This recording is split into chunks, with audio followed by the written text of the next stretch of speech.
சனாதன தர்மம். மகாபாரதம். பரமாத்மாவில் தன்னை காண்பவனின் நம்பிக்கையே முக்திக்கு குறியீடாகும். வேதங்களின் உண்மையான பொருளை அறிந்தவன் அதன் உண்மையான பயன்பாட்டை புரிந்து கொள்கிறான். அப்படிப்பட்ட மனிதன் எரியும் காட்டை பார்க்கும் மனிதனைப் போல வேத சடங்குகளை, வேதங்களில் சொல்லப்பட்டுள்ள கர்மத்தை பார்த்து அஞ்சுகிறான். வறண்ட சொல் போர்களை தவிர்த்து ஸ்ருதி மற்றும் ஸ்மிருதிகளில் ஆர்வம் செலுத்து. அறிவின் துணை கொண்டு இரண்டாவதற்ற பரமாத்மாவை அறி.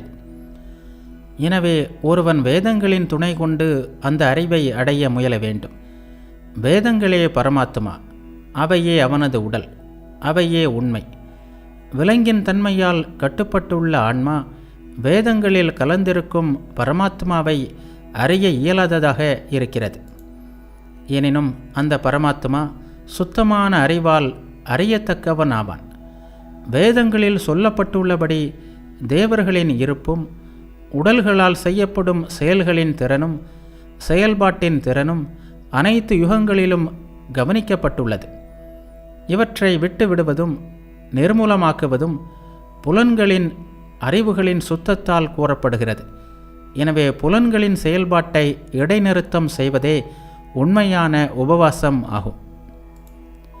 ஒருவன் தவத்தின் மூலம் சொர்க்கத்தை அடையலாம். ஒருவன் தானம் செய்வதால் இன்ப நுகர் பொருட்களை அடையலாம். தீர்த்தங்களில் நீர்க்கடன் செலுத்துவதாலும் ஒருவனின் பாவங்கள் அழிக்கப்படலாம். ஆனால் முழுமையான விடுதலை என்பது ஞானத்தை தவிர வேறு எதனாலும் அடைய முடியாது. யுதிஷ்டிரன் மார்க்கண்டேயரிடம் கேட்டான், ஓ புனிதமானவரே, உயர்வானதும் அற்புதம் வாய்ந்ததுமான பெண்களின் அறம் குறித்து நான் கேட்க விரும்புகிறேன். சூரியன், சந்திரன், காற்று, பூமி, நெருப்பு, தந்தை, தாய், குரு ஆகியவர்களும் தேவர்களால் விதிக்கப்பட்ட சில பொருட்களும் தெய்வமே உருவம் கொண்டு வந்தது போல் நமக்கு தெரிகின்றனர். நமது மதிப்பிற்குரிய இவர்கள் அனைவரும் நமது சிறப்பான கவனத்திற்கு தகுந்தவர்களே. ஒரே தலைவனை வணங்கும் அன்பொழுகும் பெண்களும் அப்படியே கவனத்திற்கு சிறந்த தகுதி வாய்ந்தவர்களே.